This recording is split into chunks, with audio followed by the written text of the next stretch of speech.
6 miles west of Annapolis, Maryland, there resides an old plantation hidden behind a screen of dense woodland. From the road, the only evidence is a lonely historical marker. What lies beyond, however, is a history so absorbing no simple marker could ever do justice. Hello, my name is Jan Orzum, and I've been studying the local history for over 10 years. I'd like to invite you on a brief trip to Belvoir. In the 350 years it has been cultivated, this striking land has had many owners and has been known by many colorful names. Bear Ridge, The Adventure, Providence, Norwood's Fancy, Wyatt's Ridge, Richard's first discovery, Richard's second discovery. But one name has outlived all of these and has come to define this hidden treasure. It is a simple amalgam of two French words, literally translated beautiful to see. This is Belvoir.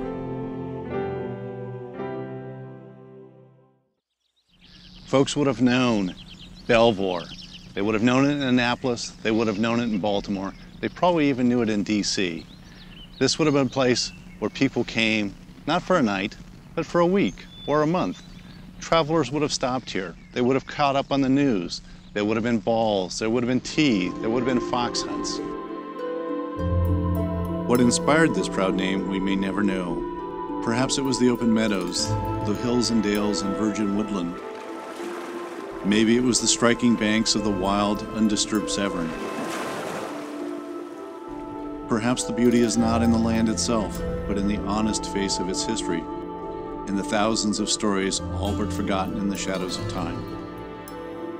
The Comte de Rochambeau, the nobility general, and 5,000 French soldiers camped on these grounds during the American Revolution, the same ground where the famous painter Robert Hinckley took solace. General Washington's personal camp chest was displayed in the Manor House for years before it eventually passed on to the Smithsonian. And the boy who would grow up to write America's national anthem, Francis Scott Key, spent a summer here with his blind grandmother. When Congressman Alexander Hanson and a group of Federalists were mobbed in Baltimore for opposing the War of 1812, they took refuge here in the old Manor House. In 1824, French General Lafayette came here to visit his friend, a physician named Henry Maynadier, who had successfully removed a bullet from the general's leg on a Pennsylvania battlefield 47 years before. For almost 200 years, generations of Maryland's distinguished aristocracy conveyed this property from family to family. The Worthingtons, the Hammonds, the Dorseys, the Rosses, the Fitzhughs, the Scotts, all held ownership at some point. They built plantations and passed time with card parties and fox hunts. There were outbuildings and houses, stables and livestock. As a working plantation, the house would have been the center of a galaxy of outbuildings, barns, carriage house, overseer's house, and slave quarters. In this field, there would have grown the cash crop of the 18th century, tobacco. By the 19th and 20th century, it would have moved to corn and wheat, strawberries, tomatoes. There's even a cranberry bog. The folks that worked this property were free servants, indentured, and slaves. These were the days of royal suppers, 2 or 3 ducks to a man, and goblets of fine old Madeira, wrote the historian John Thomas Scharf. On these grounds, Bryce John Worthington fell in love with his future wife, the beautiful Anne Lee Fitzhugh. Colonel Henry Maynadier and Elizabeth Key were married here. Dr. Joseph Muse Worthington was born here. And Anne Arnold Key, her daughter, and 2 infant babies are buried here.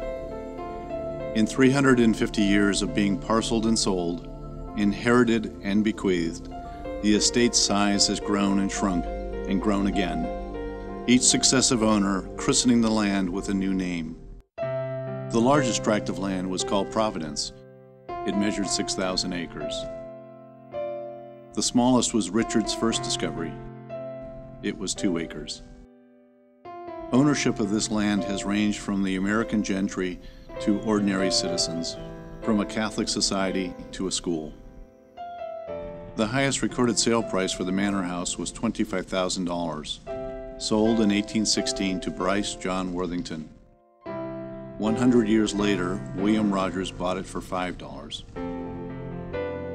This land has prospered and struggled, but through it all, the occupants somehow survived and carried on an important part of Maryland history now conveyed to the trust and care of a classical Christian school called Rockbridge Academy. Perhaps the real reason it is Belvoir, or beautiful to see, is not so much because of the land or the buildings, but because of its legacy, the fact that it has lasted 350 years, because of its rich promise for the future. I'm Jan Orzum. Thank you very much.